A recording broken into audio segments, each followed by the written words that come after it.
You know, it truly is disgusting watching Donald Trump just make a mockery out of our entire country, make a mockery out of our entire system, and mock people to their faces and them enjoy it so much that they're willing to go to bat for him anyway.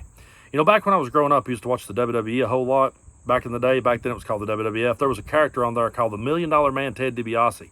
His gimmick was that he would pay someone to do something very degrading.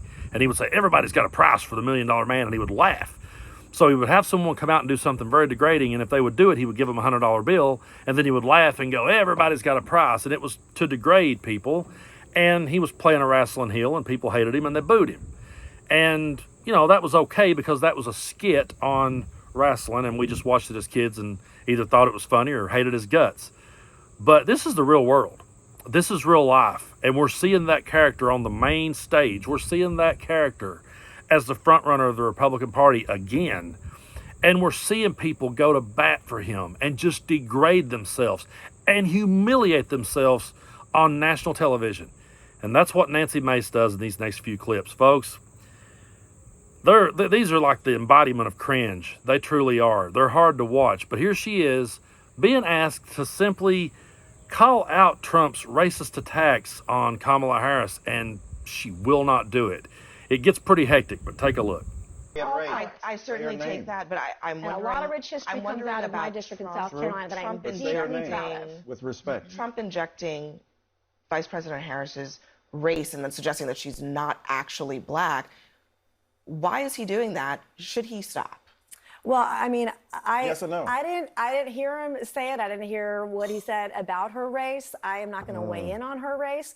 As a woman, He did say it. Okay, well, as a woman, I want to weigh in. She turned black, he said. He said she was raised Indian. Now she was Indian, all he knew. Now she turned black. Well, she's a mixed race, right? She's a mixed race. He said that to the National Association of Black Journalists. Right. He went to, and he said at the same event where he said he'd done more for black people than any president in history. I guess here's the thing. When he was president, wages for women were better than they've been in a long time. Wages for blacks were better than they've been in a long time. The lowest black unemployment rate in history. It happened under Joe Biden. He did a lot of good. Let me just finish this to both of you. From all walks of the country. This doesn't take that much courage, honestly, to just say that was out of bounds. I don't know what he said. I didn't see He the said that she turned black. He questioned whether she was really black.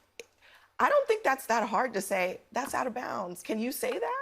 I mean, I didn't say it, and I would not say it. Yes. Just say yes.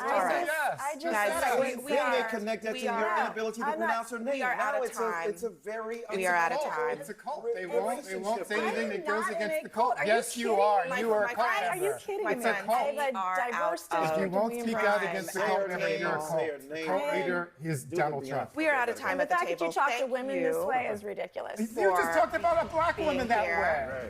In what way? Thank you for being here at the table. Thank you for watching at home. No time for nightcaps tonight, Laura Coates. That is truly painful to watch. It is so cringe watching her sit there and go to bat for this guy when you are defending someone's racism and you can't even so much as say that it's wrong. You really need to stop and question everything you believe. Because this week is the anniversary of Charlottesville, back when Trump said there was good people on both sides. And my argument to that whole thing has always been this. That rally was called Unite the Right. We're going to bring the right together. Well, your uncle that didn't like the Robert E. Lee statue being removed, he might have went down there and showed up. But so did white supremacists carrying Nazi flags. That's who the right was. That's who decided to unite. And your crazy Fox News watching uncle was sitting there with those people, and that wasn't a deal breaker for him. He was okay being united with that. I've not heard any of them call that out. Just that there was good people on both sides. No. You call the rally Unite the Right and white supremacists showed up to unite with you. That should tell you everything you need to know about your party, and it should make you stop and really reflect on who you are as a party if that's the type of people you're attracted. And if you're sitting there and you can't call Trump out for that and you just try to sit and play dodgeball with that question, I mean, we can never criticize the Manson family again. We really can't criticize the girls. I'm going to talk more about that later, but take a look at this. She doesn't even give Kamala Harris the common respect of saying her name right, and she digs in her heels and refuses. Take a look. Michael. That sounds like self-hatred and justification of white supremacy. And let me just say this, because this Congresswoman is a wonderful human being, but when you disrespect Kamala Harris by saying you will call her whatever you want, I know you don't intend it to be that way. That's the history and legacy of white disregard for the humanity of black people. Oh, so now you're calling me racist. I didn't say. I just said you weren't a BS. racist. That is complete No, you don't have to intend racism to accomplish No. You are it. intending that I am Your disrespect racist, of Kamala and Harris that is part and offensive. parcel of a tradition of disrespect. Why can't you just, Congresswoman, and it's, why can't you it's just, offensive. I'm not calling you a racist. I'm saying what the practice is You racist. are. You absolutely are. The practice is Let me get in here. No, what's disgusting is your disrespect of her. Professor. This gentleman said, I didn't know her name. He's trying to do is it. her disrespect of women. She doesn't know what a woman is. And if 25 years ago, White women don't have the ability to tell black women who paid the price of blood to make this country what it is, to tell them they're not real women. 25 They years care ago, for your babies 25 years ago, respected I your became humanity. the first woman to graduate from the Citadel, the military college of South Carolina. I So call her fought my name way right. through it. So pronounce her name blood, right. sweat, Let and me tears. actually So pronounce her name and right. Kamala Harris, if I Kamala, were a man, Kamala. You said I this will before. say you Nancy anything that I Mace. want. It's Come on, Kamala. it's You're Kamala. doing this You're on purpose, Congresswoman. That's disrespectful. Just a second. You can't expect people to If respect a your man service put on if a you don't skirt respect and walked hers. that stage 25 years ago, she You're a would have white said woman it. She would have disrespecting a taken black that woman. That is achievement away from problematic. women. Professor That's Dyson, let me get in disgusting. here because That's- I want to that's play disgusting. one more bit from Ellie's. So for the rest of this video, that's Cindy Pace from Bucksnort, Tennessee. Oh, wait a minute. Nancy Mace? No, it's Cindy Pace. I refuse to say Nancy Mace. I'm going to say Cindy Pace from here on out. I'm going to say she's from Bucksnort, Tennessee. How about that? That's how childish and ridiculous she looks, that she can't have the common decency and the common courtesy and the respect of pronouncing someone's name correctly. You have to dig in your heels again to appeal to that cult leader and to appeal to his followers. You have to get in the mud and be that despicable that you can't even give someone basic respect of pronouncing their name right or saying their name right or calling them by the right name there, Cindy Pace. That is so, it's just so cringe. But we got to remember, this is the same lady who defended Trump for defaming and raping E. Jean Carroll, and she herself is a rape victim. That's tragic. I'm sorry she ever went through that. I'm even more sorry that she's going to bat for Trump, but she did it. Take a look. I mean, you keep saying I'm shaming you. There's You nothing are. The question, it is. How is the question asking you about a presidential candidate who's You're been asking a rape victim.